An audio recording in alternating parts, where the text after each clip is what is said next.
I'm on the corner of Farron Park and Brush Street in Highland Park, Michigan. And as you can see, you have a neighborhood here that needs some upkeep.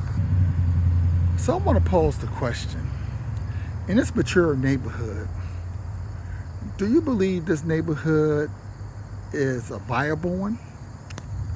Well, let me tell you what I don't see in this neighborhood. I do not see for sale signs. Why is that?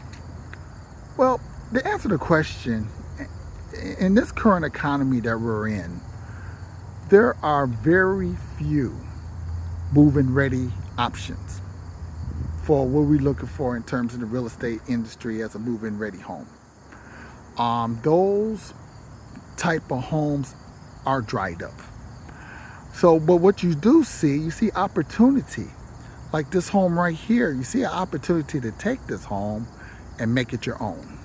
Or even this home across the street, you could have an opportunity to make that your home. How?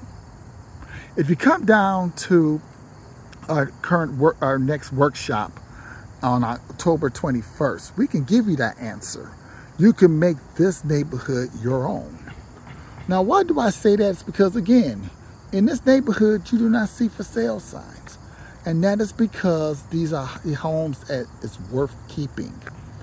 So I encourage you, follow the link on this video. We have in a workshop that you can have homes like these in up and coming areas to make these homes your own. Join us October 21st at our next workshop. It starts at 9 a.m. and it ends at noon. You too can own a home like this. Just come down and we can show you how.